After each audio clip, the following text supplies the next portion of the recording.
Bienvenidos familia al segundo episodio de este maravilloso podcast entre tú y yo. Esta vez hemos formulado unas palabras, no solamente yo, sino de personas a mi alrededor, el cual nos han inquietado mucho y queremos saber qué dice la Biblia realmente sobre todas esas palabras que hemos formulado. Hoy nos acompaña no solamente un amigo y un consejero, sino mi amado Pastor Pablo, el cual nos va a traer a base de la palabra la respuesta de cada una de estas preguntas, esperando que no solo me sea a mí de edificación, sino para ustedes también. Vamos allá, bendiciones.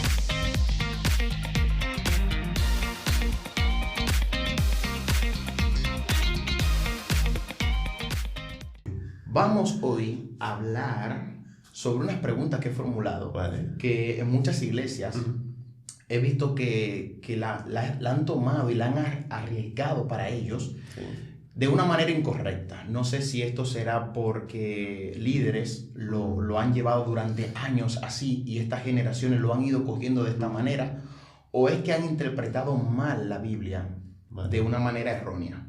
La primera pregunta que te voy a hacer es una que la he vivido muy de cerca.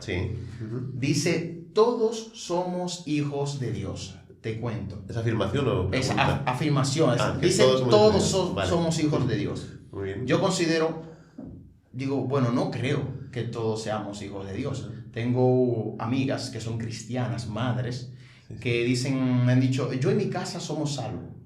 Vale, pero tú eres la única que busca a Dios en tu casa. Entiendo que tu fe, ores por tus hijos, por tus hermanas, y quieras que todos sean salvos, pero no creo que sea correcto que si tú eres la que se sacrifica, la que da rodilla en tu casa, todos tus familiares van a ser salvos si ellos no van ni siquiera a la iglesia.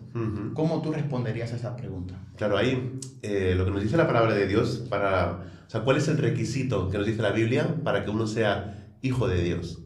Correcto. Porque también hay esa otra vertiente, ¿no? Hay una cosa que sí podemos decir que es universal, ¿vale? Podríamos decir, todos somos criaturas de Dios, ¿vale? O creación de Dios. Hasta ahí, bien, ¿no? Porque Dios ha creado todo y todo le pertenece a Él, ¿no? Ahora, hijos, en cuanto a hijos, la Biblia es muy clara, ¿no? En quién es un hijo de Dios. Y, por ejemplo, tenemos en el Evangelio de Juan, en el primer capítulo del Evangelio de Juan, nos dice claramente lo siguiente, te voy a leer ahora. Dice Juan capítulo 1, versículo 12, dice, mas a cuantos lo recibieron, a los que creen en su nombre, les dio el derecho de ser hijos de Dios. Wow. Es decir, hay dos cosas, ¿no?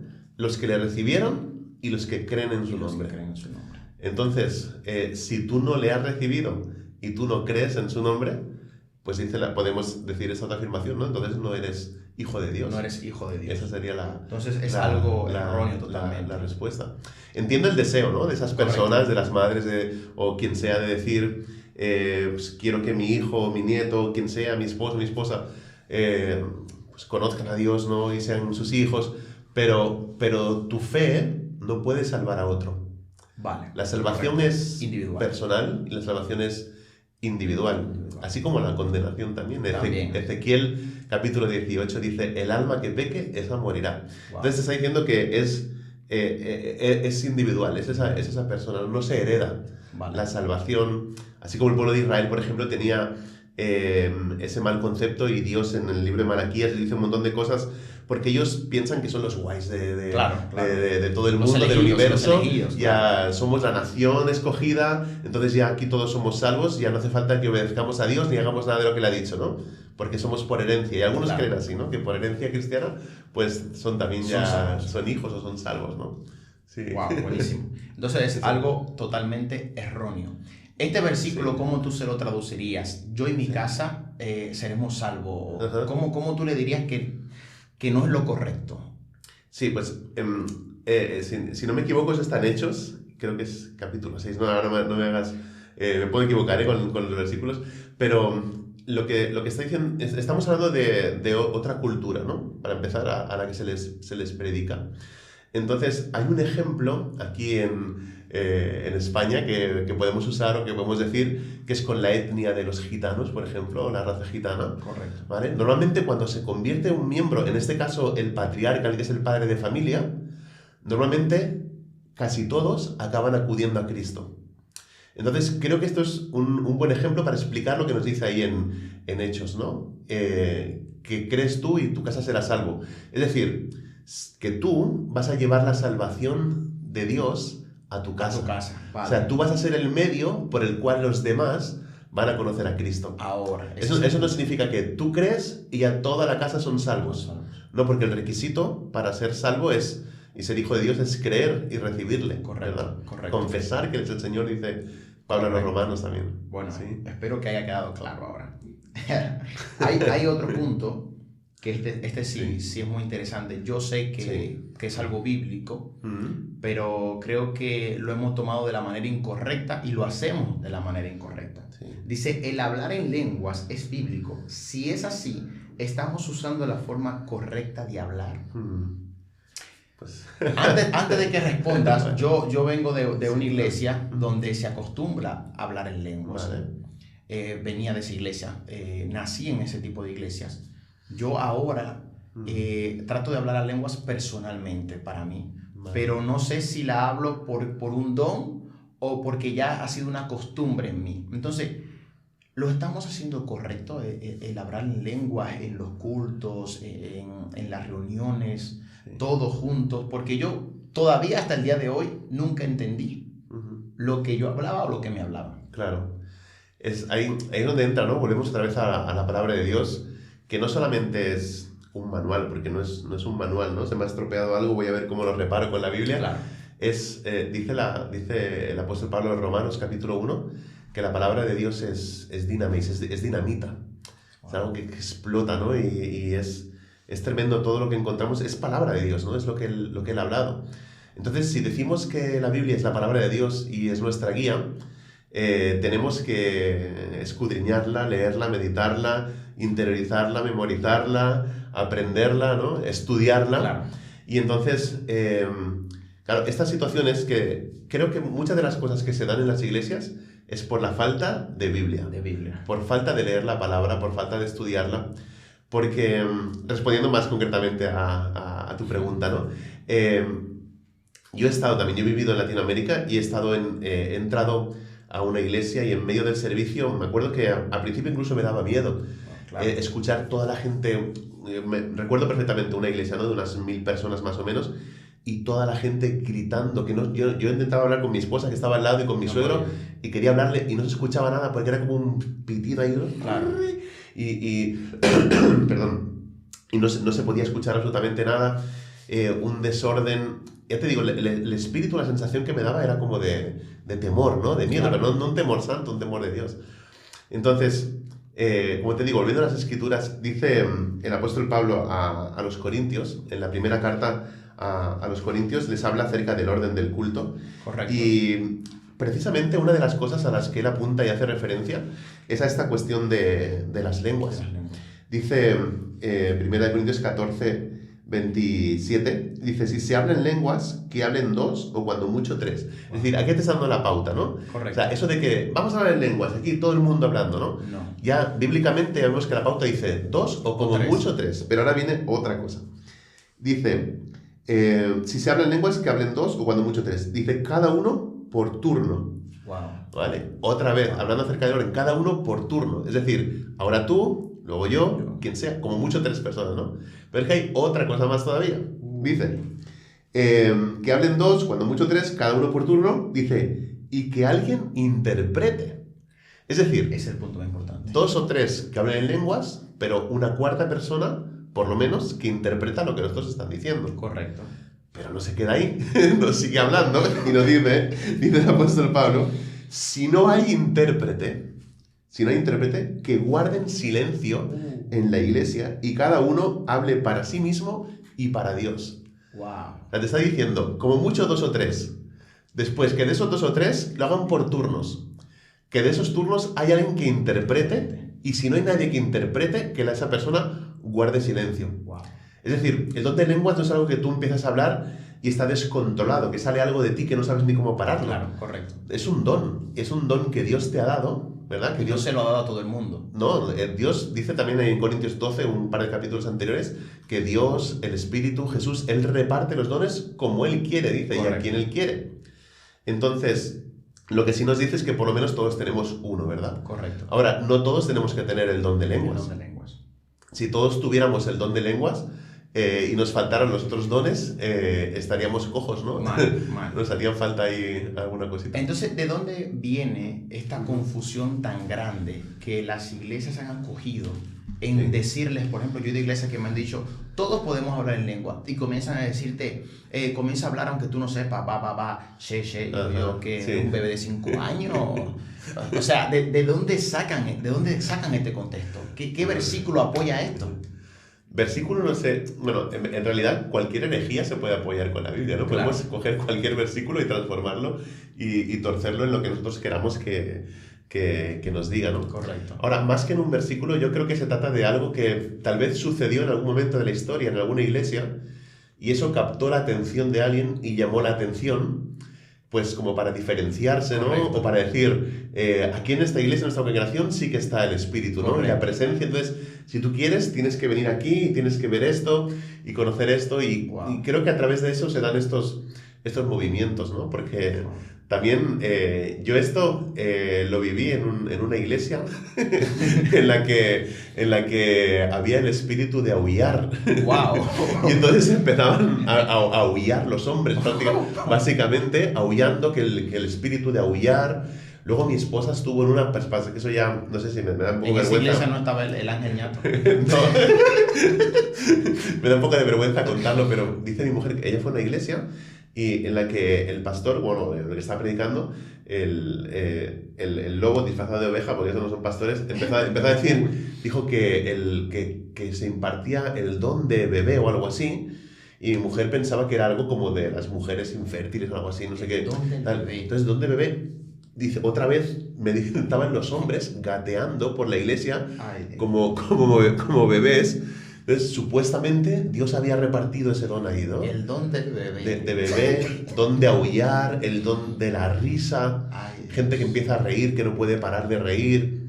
O sea, reírse es sano, ¿verdad? Porque eso nos elimina también estrés y cosas y todo, ¿no? Hay un punto. Pero de ahí a que sea un don de Dios y que... vamos a Efesios capítulo 4, versículo 11 en adelante, dice que los dones son para edificar la iglesia. Correcto. Entonces, ¿cómo un señor de 50 años gateando va a edificar la iglesia? De que me vamos a matar de risa, sí, pero eso seguro.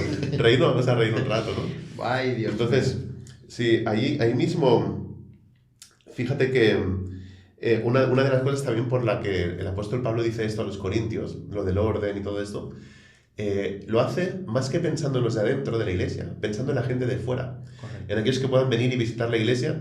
Dice que no sea, al final de todo dice que se haga así como le está diciendo, porque si no la gente puede pensar que estamos locos. Estamos locos, correcto. No, ya lo he escuchado eso. Sí. Y eso es lo que pasa, ¿no? Y tristemente cuando, no sé, los canales de televisión nacionales o lo que se hacen algún reportaje de las iglesias evangélicas en España, van a sacar las iglesias en las que están tirando a la gente con la chaqueta y que están empujando y que todas esas cosas. Y claro, pues da un poco de vergüenza ajena, ¿no? Ver esas imágenes y decir, eso no es la iglesia evangélica. Correcto, ¿no? correcto. Espero que quede claro esto. Sí. Decretar y declarar. Esto ya son cosas mayores, porque, wow. Yo decreto, o sea, tú eres más que Dios. Exacto. Sí. Yo declaro. Es serio eso, ¿eh? Es algo como que si yo lo digo, se hace. Y todavía no conozco el primer hombre que no sea Jesús que venga y haga algo de esa manera. ¿De dónde sacan este contexto? Decretar y declarar. Sí. ¿A qué se apoyan?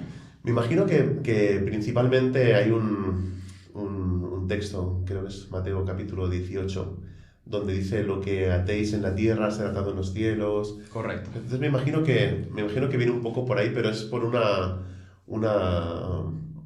sacada de contexto de ese versículo, porque ahí se está hablando acerca del perdón y la reconciliación, no está hablando acerca de que tú puedes dar órdenes a Dios. A mí, cuando yo escuché esas primeras veces, hace ya muchos años, esas palabras de alguien diciendo yo decreto, yo declaro algo, que tiene que ver con Dios, a mí me viene una imagen muy fuerte a la cabeza y a lo mejor no gusta, ¿vale? Claro. Pero también por el contexto que yo estaba en Guatemala y ahí veía cada 2 por 3 muchas balaceras en la televisión y muchas pandillas en las maras, etc. Pero en ese momento en el que yo escuché esa cuestión del decretar y todo eso, ¿sabes qué imagen me vino a mí, Ángel, a la cabeza? ¿Cuál? Me vino una imagen como de que está Dios y tú le apuntas con una pistola a la cabeza a Dios. Wow. Cuando tú dices yo decreto, yo declaro, le estás diciendo a Dios, haz esto. Haz esto. ¿Sabes? Es obligado. Entonces, se nos ha ido de las manos esa cuestión, ¿no? A veces perdemos de vista esto, ¿no? Que muchas personas dicen, Dios controla. Va mucho más allá. Sí. Dios gobierna. Dios gobierna. Dios gobierna. Él no dice algo y vamos a ver qué pasa si sucede. Él gobierna. Él dice algo y pasa. Y pasa. ¿No? Es así. Entonces, también hay un proverbio, ¿no? Que habla de que en nuestra lengua tenemos el poder para matar y poder para dar vida, ¿no? Correcto. Dice, sí, o nuestras palabras. Entonces, eso no se refiere a este decretar que ha salido de moda, ¿no? En los últimos años. Una persona me respondió y me dijo a mí, Jesús dijo que nosotros haremos cosas aún mayores de la que Él ha hecho. Sí. Y de ahí yo puedo decretar y hacer cosas aún más grandes. Si yo tengo fe, podré mover esa montaña. Y yo me quedé como, te has desenfocado totalmente. Sí, sí. ¿Por qué se aferran a estas palabras sacadas de contextos? Uh-huh. Esto es algo que como los demás puntos, viene porque alguien lo aplicó hace años y esta generación lo ha ido cogiendo como algo normal. Uh-huh. Sí, yo creo que sí también, ¿no? Y de hecho las palabras de Jesús se cumplen. Correcto. Y cuando seguimos leyendo las Escrituras, después de los Evangelios, lees Hechos de los Apóstoles, que a mí me gusta decir Hechos del Espíritu Santo, porque lo que vemos es que el Espíritu obra ahí en todo. No sé si recuerdas esto, pero hay un momento en el ministerio de Pedro en que dice que la gente salía a que la sombra de Pedro Correcto. les tocara y fueran sanados. Wow. Entonces, esto no lo hizo Jesús, por ejemplo. No. Él imponía las manos, a él le tocaban para ser sanado, pero ahí dice que por la sombra de Pedro la gente era sanado. O sea, esas cosas mayores haréis ya se han hecho también, ¿no? Correcto. Están ahí escritas en la Biblia, ¿no? En la palabra. Correcto. Sí. Perfecto. Otro punto muy importante. En muchas iglesias, diría muy antiguas, porque esto no es algo que sea nuevo, porque uno va a la iglesia y las mujeres se ponen pantalones, se ponen faldas, son libres de usar lo que decentemente se pueda usar. Pero no todas, ¿eh? Tú también en la actualidad también siguen habiendo iglesias que no se aceptan eso. Sí, pero tienen un contexto muy antiguo que no sé de dónde lo sacaron, porque yo no sé de dónde lo sacaron. Uh-huh. Sí que en la Biblia habla sobre este punto, pero creo que también ha sido sacado de contexto. Dice la prohibición de que las mujeres usen pantalones. Uh-huh. ¿A qué se aferra esto? Sí, pues me imagino que vienen por las palabras de Moisés, ¿no? En Deuteronomio, cuando dice que algo así, no te digo exacto el versículo, pero que es abominación a los ojos de Dios que el hombre se vista de mujer y la mujer de hombre. Eso, pero volvemos a lo mismo, ¿no? Hay muchas cosas que encontramos en la Biblia.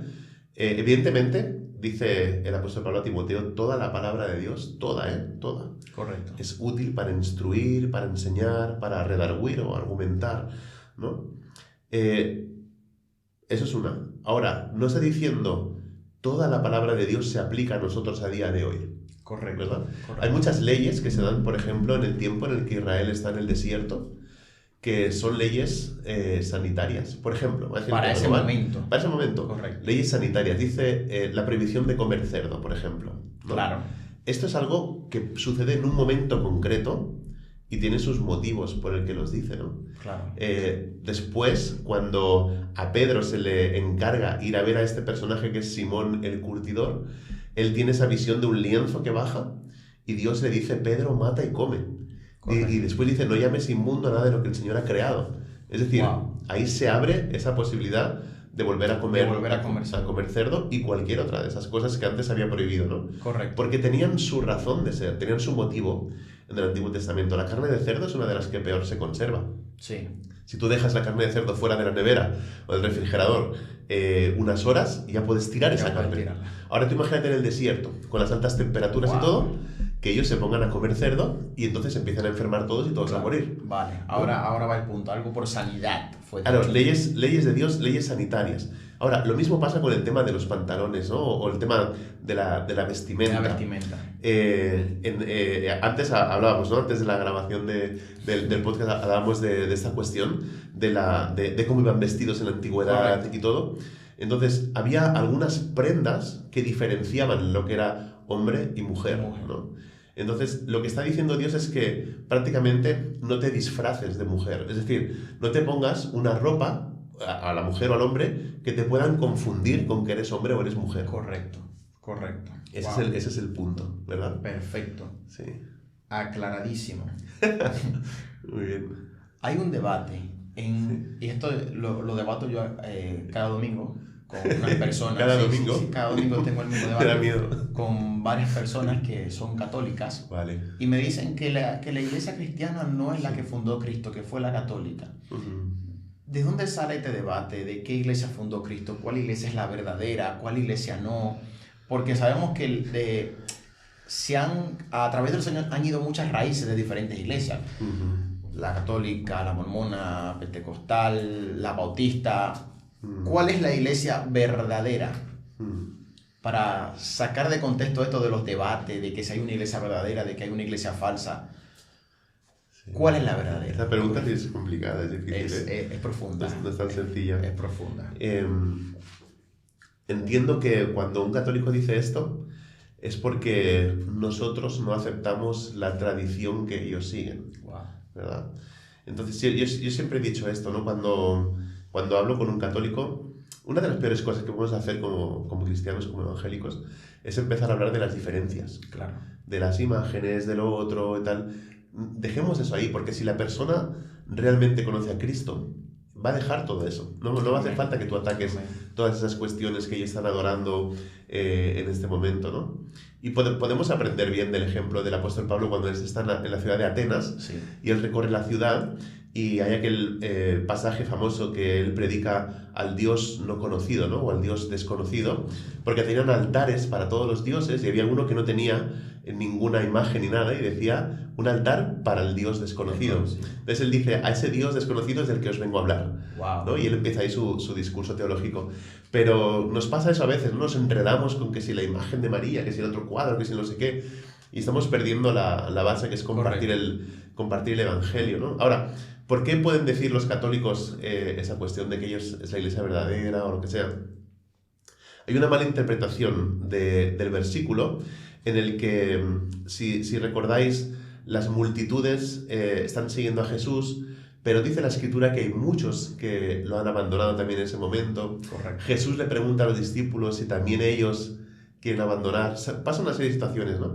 Después viene Jesús y le dice a los discípulos, ¿quiénes dicen la gente que soy yo? Wow. Entonces la respuesta de los discípulos, ellos pues preguntan a la multitud que están siguiendo a Jesús. Dice, unos dicen que eres Elías, que ha resucitado, etcétera, ¿no? O que se ha aparecido. Y entonces Jesús les hace una pregunta personal y les dice a ellos, ¿vosotros quién decís que soy yo? Y si recuerdas, es en ese momento en el que se levanta Pedro y dice, tú eres el Cristo, le dice, amén, el Hijo del Dios viviente. Y es la respuesta que da Jesús, que usamos para otras cosas, ¿no? Pero dice, eso no te lo ha revelado ni carne ni sangre. Y le dice, sobre esa declaración edificaré mi iglesia. Entonces ahí está el punto, ¿no? Los católicos dicen que Pedro es el primer papa, dicen que Pedro fue el primer líder de la iglesia, dicen que sobre lo que Pedro empezó a construir es que se construye la iglesia. Pero la iglesia se construye sobre el fundamento que es Cristo. También dice el apóstol Pablo a los Corintios, si alguien quiere poner otro fundamento que no sea el de Cristo, sea anatema, ¿vale? Entonces, el fundamento es Cristo, no es Pedro. Correcto. Pero el fundamento es la declaración que hizo Pedro. Ahora sí. Esa es la roca. La roca es, tú eres el Cristo, el Hijo del Dios viviente. Eso es impresionante. El enfoque tiene que ser en Él. En Él, Cristo. Correcto. Todo aquello que aparte de nuestra mirada de Jesús, de Dios, de Cristo, el enfoque en otra persona, en otro predicador, en otro ministerio, eso tiene que ser desechado, tiene que ser apartado. Wow. Y pasa mucho, hay mucho payaso en el púlpito. No. Hay mucho... Dice, hay una frase de Spurgeon, del predicador Charles Spurgeon, hace muchos años, pero él dijo, en el futuro, en lugar de predicadores alimentando, en vez de pastores alimentando a las ovejas, dijo, habrá payasos entreteniendo a las cabras. Y ya lo hay. Y ya lo hay. Y ya lo hay. Y ya lo había en su época y ya lo hay, ¿no? Ya lo hay. Y ahora más que las redes sociales lo han puesto por todos exactamente, lados. ¿no? Ahora más. Sí. Yo cuando estoy aburrido me veo unos cuantos para reírme un rato. Hay una pregunta muy buena, porque esta pregunta muchas personas lo hacen de forma educada, digamos, y otras personas lo hacen ya de forma dramática. Creen que son Goku y comienzan a tirar buken. Imponer manos, porque una cosa es imponer tu mano y otra cosa es empujarte que te manden a volar. O sea, esto del imponer mano estilo suicida, o el imponer mano normal, ¿cuál es el bíblico de los dos? Porque ya lo he sufrido de los dos. Creo que tengo dolor de espalda porque salí de iglesia donde me empujaban y mi espalda sufría. ¿Cuál es el bíblico correctamente? Ay, de los que has dicho no es ninguno. Esa es la verdad. Ninguno es bíblico. No, el imponer manos que encontramos en la Escritura, pues como decías, ¿no? No vas a ver, no se describe que salga ningún poder ahí de la mano, ningún rayo, ninguna en YouTube cosa. Salen rayos. Sí, en YouTube salen, pero hay que tener cuidado lo que se ve por el YouTube. No aparece esto, ¿no? Cuando se impone manos es, por ejemplo, cuando Pablo y Bernabé son apartados para el ministerio, para la obra, que dice que son apartados por el Espíritu Santo, los ancianos, los que vienen a la iglesia, les imponen manos. Es como un símbolo de autoridad, de decir, toma toda la autoridad, ¿no? De parte de Dios y sal a la obra y haz lo que Dios ha dicho que hagas. Cuando yo vi un suceso de que iban a ser reinos rey y le ponían una espada de lado a lado. Imponer manos viene siendo como es algo así. Esto. Exactamente. Más o menos. Exactamente, es como dar una autoridad. Hay otros ejemplos, ¿no? En Hechos, cuando aquellos que han escuchado el Evangelio y han sido bautizados en el bautismo de Juan el Bautista. Correcto. Y no tienen el Espíritu Santo, luego hay una imposición de manos y reciben el Espíritu. Wow. Pero estos son casos concretos. Casos aislados que hay que estudiar aparte, ¿no? De lo que estamos hablando. Perfecto. Sí. Por último, una pregunta o algo que tú quieras decirle a las personas, algo diferente a todos estos puntos que todavía estamos haciendo mal dentro de muchas iglesias. Ay, eso es tirar piedras contra mi tejado, Y es de vidrio tu tejado. Y es de vidrio mi tejado. Entonces, es complicado. Algo que estemos haciendo mal, bueno, me puedo incluir a mí en esto. Creo que algo que no estamos haciendo bien es amar a las personas. Wow. Amar. Se puede amar bien y se puede amar mal. Correcto. ¿Vale? Si, por ejemplo, está muy de moda en las iglesias no señalar el pecado de las personas. No hablar del pecado, no señalar lo que es pecado. Correcto. Entonces la Escritura nos dice que lo hagamos, pero que lo hagamos con amor. Correcto. ¿Vale? Porque la autoridad o que viene de parte de Dios sin amor, eso queda cero, ¿no? Y queda mal. Entonces, Dios dice, nos dice la Escritura en Juan capítulo 1, versículo 14, dice que Dios estaba lleno de gracia y de verdad. Amén. Entonces, creo que uno de los problemas que hemos tenido en las iglesias durante mucho tiempo son uno de los dos extremos, ¿vale? O un exceso de gracia sin verdad, o un exceso de la verdad sin nada de gracia. Entonces, si yo voy a hablar la verdad a alguien sin gracia, sin ese amor que lo acompaña, estoy haciendo mal a esa persona. Wow. Tampoco me pongo en su lugar y pienso, yo podría estar pasando exactamente lo mismo, ¿no? Claro.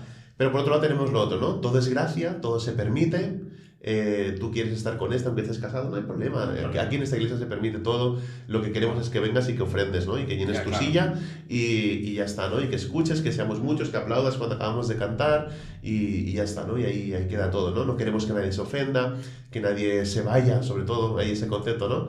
Que no se vaya nadie de la iglesia como si fueran tuyas las personas o posesiones. Preferimos una iglesia llena de hipocresía a una iglesia llena de corazones transformados. Sí, yo creo que muchas veces nos pasa eso. Correcto. Entonces, ese sería mi punto así final, por decirlo en esta pregunta, sería eso, ¿no? Vale, que tratemos de ser como Jesús, llenos de gracia y de verdad. Amén. No pasando por alto el pecado, no estar señalando continuamente los pecados, sino ese equilibrio, ¿no? Hablar la verdad, pero con gracia. Y va a ser mucho mejor para todos, ¿no? Wow. Sí, la iglesia va a ser fortalecida. Sí. El punto y la base es el amor. Sí. El amor siempre. Sí. Para corregir con amor. El amor edifica, el amor restaura, el amor transforma. Sí. Creo que es el ejemplo más grande que Jesús nos dejó aquí en la tierra. Sí. El amor. El amor no es Dios. No. Pero Dios es amor. Pero Dios es amor. ¿Verdad? Y dice, hablando que antes hablamos de las lenguas y todo eso, correcto. Hay ese capítulo como que rompe en Corintios 13, que habla todo el pasaje del amor. Wow. Dice, puedo ser un crack, bueno, no dice eso, sino, pero puedo ser un crack, puedo hablar las lenguas, puedo hacer lo otro, pero si no tengo amor, nada me sirve, ¿no? Soy como címbalo que resuena, o sea, algo que no tiene sentido, ¿no? Que no llena, ¿verdad? A mí me molesta el címbalo que resuena. Sí. O sea, aparte de que no llena, molesta. Molesta. Pero tenemos que amar a las personas. Y amar significa eso, ¿no? Confrontar otras veces. Amar significa pedir perdón cuando tienes que pedirlo. Correcto. Amar significa perdonar aunque no tengas ganas. Aunque no tengas ganas. Porque a veces también yo casi nunca tengo ganas, soy sincero, pero me toca. Eso pasa muchas veces, ¿no? A mí también me pasa muchas veces. Wow. Pero bueno, eso sí. Espero que haya sido edificación, no solo, y ha estado súper bien, no solo para los que nos escuchan, sino también para mí. A mí me ha edificado mucho y creo que ha sido un momento muy bonito, muy bonito. Así que familia, gracias una vez más por ver este podcast y esperamos que les sea de bendición grandemente para que puedan crecer en la palabra y así confrontar también ustedes mismos las cosas que le lleguen erróneamente. Hay mucha mala información ahora mismo en las redes y de personas que hablan de la palabra pero no tienen un conocimiento profundo en ella. Así que espero que les sea de edificación y nos vemos en la próxima. Muchas gracias familia por haber estado activo en este podcast entre tú y yo, el cual Pablo ha podido responder a cada una de estas preguntas que hacían mucha inquietud en mi corazón y en personas que estaban a mi alrededor, por el cual hoy lo hemos invitado y ha podido con la palabra de Dios aclarar directamente estas preguntas. Así que espero que le haya sido de mucha edificación tanto a ustedes como lo ha sido para mí. Lo espero en el siguiente podcast entre tú y yo. Bendiciones.